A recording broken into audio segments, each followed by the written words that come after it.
嗯，智慧跟慈悲有什么关系啊？慈悲跟智慧有什么关系？这听起来就有点像佛教的用语这样。嗯，就佛教就讲求慈悲跟智慧这样，那就会好像听起来就蛮佛教的这样。那其实这两个的确是有很深的关系。那我们就不是在用宗教的语言在诠释这些事情。上一集我们有提过说智慧到底是什么，就是穿透生命的本质，然后回归到生命的原始的存在。你能体会的越深，就越有智慧。那讲到这个跟慈悲到底有什么关系？简单的说，慈跟悲其实是两种不同的东西。我们都会把慈悲混为一谈，这样。其实慈就是慈，悲就是悲。哦，是哦。慈的真正意义就是慈的意思就是没有条件。我们常听说啊，爱呀、什么啊，我好爱你啊，但是当你不爱我的时候，我就不爱你了。那这个就是条件。比如说有一个人很有钱，然后这时候有人爱他，当他没有钱的时候就不爱他了。好现实哦。这个就是一个条件。那还有就当年轻漂亮的时候爱啊，那到你不年轻不漂亮的时候就没有爱，那这也是一种条件。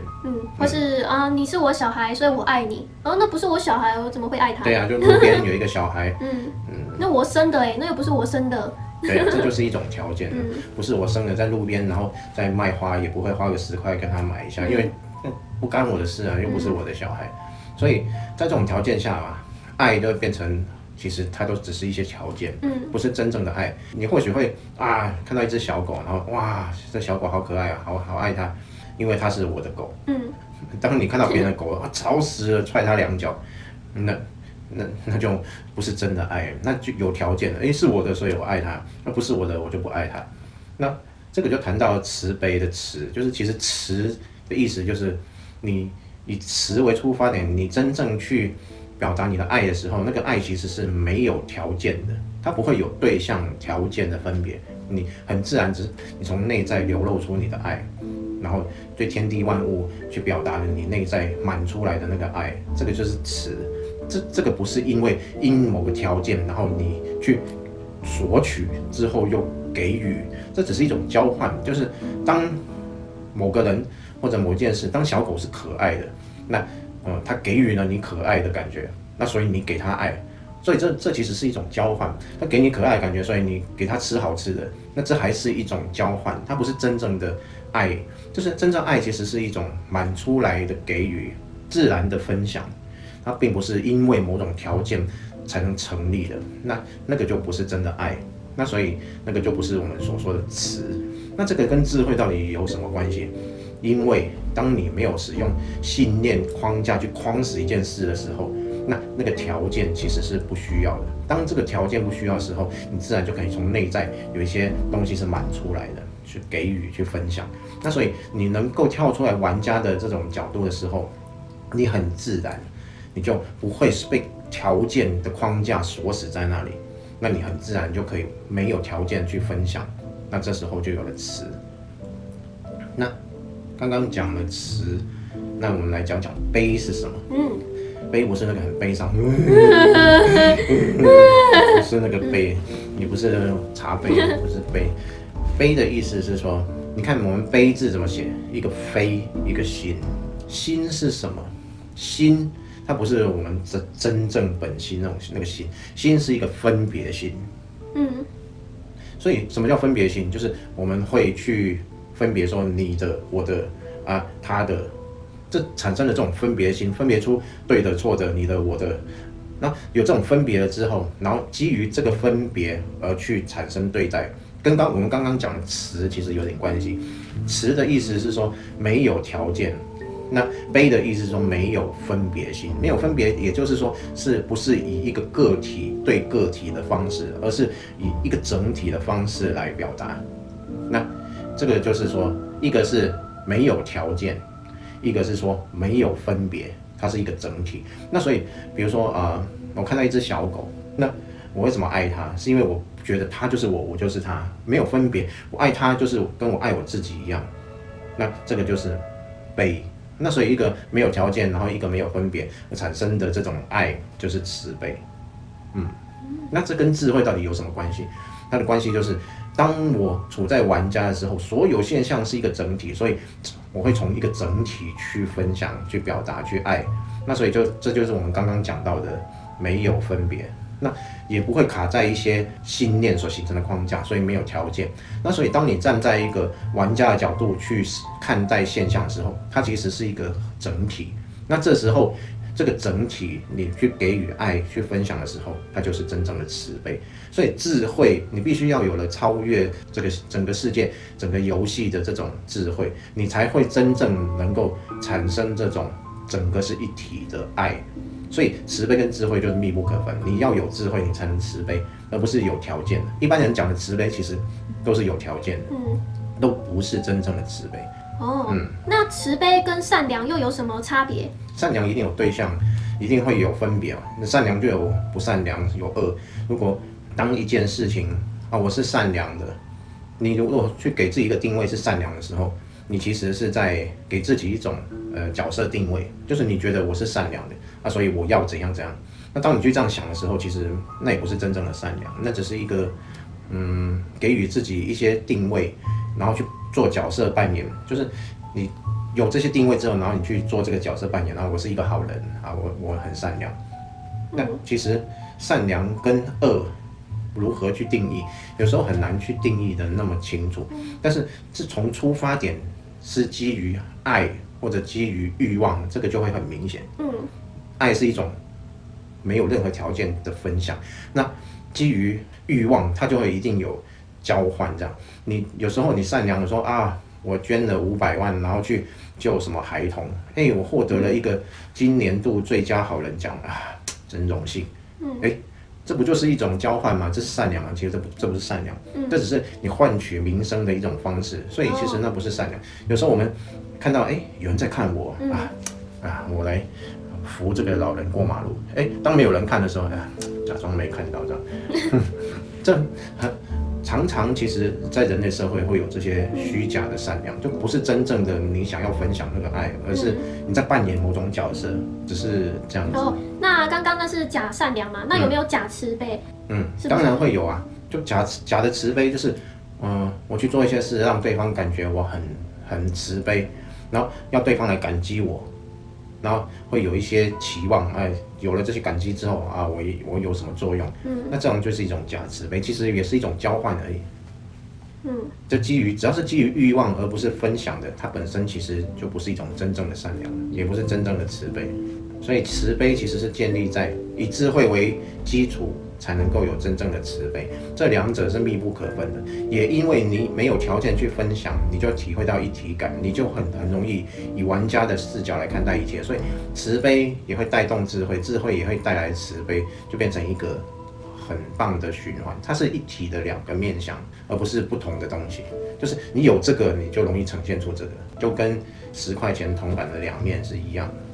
它们是一个整体，看起来是两个不同的东西，其实它们就是一个东西。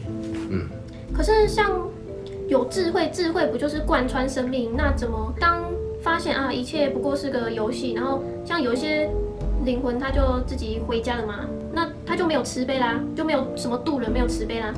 慈悲又有我想要渡人，我要渡人，然后也不求回报。不是。当你觉得你在渡人的时候，有一个对象存在的时候，你怎么会有一个整体的爱呢？那不就我在给予，我在给他，我在渡他，我在帮他，然后有一个他然后是我在给他。当有这个我跟他的时候，其实它不是我们刚刚讲的慈悲啊。我们刚刚讲的是你其实是活在一个整体感里面，你不会有对象，你不会有一个对象，我在渡他，我好想帮他。当你去有很多这种想法的时候我要帮所有的人，我要帮助世界，我要帮助所有的人。你真正这样去想的时候，其实你还没体会到那个最深的慈悲。对呀。所以佛陀他没有想说我要渡人，没有，他是那他是怎样？它本身存在已经是一个整体，然后当它回归整体的时候，它是一个圆满的。它内在的那种圆满，让它能够无时无刻散发着爱。然后当天地万物在它眼前运作的时候，它都保持着这个爱，放射出去，他就只是很自然着爱这样而已，他没有一个对象，他不是说我爱着阿难尊者，我爱着谁，不是阿难尊者在他面前，他就是散发着爱，那谁在他面前，他就散发着爱，他没有一个对象的。当他有对象的时候啊，你是我的大弟子，所以我爱你多一点啊，你不是，我就爱你少一点。所以在他没有这种分别，他就只是不断的散发着他的爱。那不会在佛陀旁边的人就会感觉被度了吗？会感觉一种圆满，一种有爱的感觉。就是对啊，感觉圆满有爱这样。对啊，很自然就会感觉到那份圆满跟爱。哦，那是因为他就处在那个样的状态。没错，所以有时候我们讲说啊，如何帮世界，其实我们怎么样帮世界是最好的，就是自己保持在最好的状态，那自然就能够感染世界。可是但是对啊，保持在圆满的状态就能感染世界，但是例如说高频600-700频率不是比较难度100-200嘛？那100-200可能要300-400频率的人比较容易度100-200的，更容易。所谓的度，这种度其实只是在语言上给予引导，这种叫做度。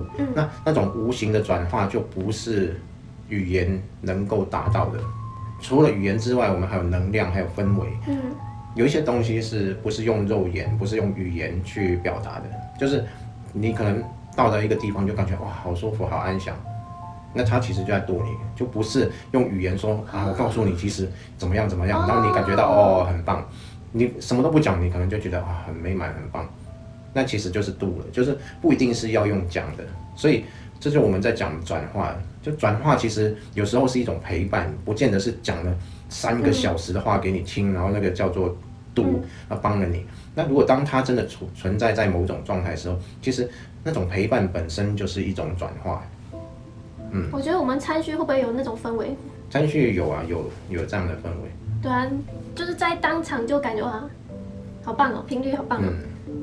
对啊，因为整个大家都处在一种很棒的状态，这个能量就会对啊相辅相成而形成一个很棒的场。无需言语，不需要讲一大堆，每个人都在那边讲，不用啊，就感受那个氛围，就觉得对啊，好宁静，好有爱，好棒哦。其实有时候观众看我们的影片也说，为什么会感觉到很宁静？那本身就是一种氛围。是频率处在700以上才是真正的散发圆满的。每一个频率它都会散发那个频率的一种氛围，所以你在愤怒的频率，其实旁边的人也会觉得焦躁不安，就是你会感觉得到那个氛围。